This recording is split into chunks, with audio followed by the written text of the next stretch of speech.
வணக்கம். இன்றைக்கி ஆதவஜிலா ஒரு ப்ரெஸ் மீட் கண்டக்ட் பண்ணாங்க. அந்த ப்ரெஸ் மீட்டில் ஒரு பத்திரிகையாளர் கேள்வி கேட்குறாங்க. நீங்கள் பேஸ்கெட் பால் ஃபெடரேஷனில் இன்னமும் நீங்கள் ஒரு மெம்பராக இருக்கீங்க, நீங்கள் அமைச்சராக இருந்துட்டு அதை நீங்கள் அப்படி இப்போ இருக்க முடியுமா அப்படின்னு சொல்லி அதிமுக அவங்க மேலே கேள்வி எழுப்பியிருக்காங்க அப்படின்னு சொல்லி கேட்டதுக்கு, ஆதவஜினா என்ன லீகல் பாயிண்ட் என்னவோ அதை சொல்லியிருக்கலாம். இப்படிலாம் இருக்கலாம், இது மாதிரி ஒரு சட்டம் இருக்குது அப்படிங்கிற ஒரு லா பாயிண்ட்டை சொல்லியிருக்கலாம். இது எல்லாத்தையும் விட்டுட்டு அவர் ஆணவமாக ஒரு பதில் சொன்னார். அதிமுகவுக்கு அரசியலும் தெரியாது, ஸ்போர்ட்ஸும் தெரியாதுன்னு சொல்லியிருக்காங்க. அரசியல் தெரியாத அந்த அதிமுக கட்சியில் உங்கள் மாமியார் லீமா ரோஸ் ஏன் போய் ஜாயின் பண்ணாங்க? ஏன் இன்னும் நீடிச்சுட்டு இருக்காங்க பதவியில்? அவங்க விலகி வந்துட சொல்ல வேண்டியானே. அதிமுக அப்படிங்கிறது எவ்வளோ பெரிய கட்சி, எவ்வளோ பாரம்பரியமான ஒரு கட்சி. தமிழ்நாடு இவ்வளோ ப்ரொக்ரெசிவான மாநிலமாக மாறினதுக்கு திமுகவுக்கு எவ்வளோ பெரிய பங்கு இருக்கோ அதே பங்கு அதிமுகவுக்கும் இருக்குது.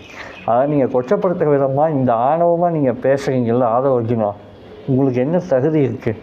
நான் ஒரு திமுககாரன் தான், ஆனால் நான் ஒருபோதும் அதிமுகவை விட்டே கொடுக்க மாட்டேன். ஏன் அப்படின்னா திமுகவோட பிரதான எதிர்கட்சியாக அதிமுக இருக்க வரைக்கும் தான் தமிழ்நாடு ஒரு பெட்டர் ஸ்டேட்டாக இந்தியாவிலே இருக்க முடியும்.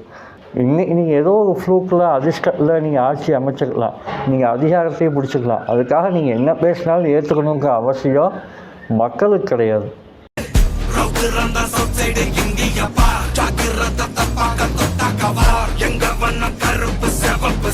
எங்க கதை அகர முதல தொட்டு தாடி கிழவன் பிளட்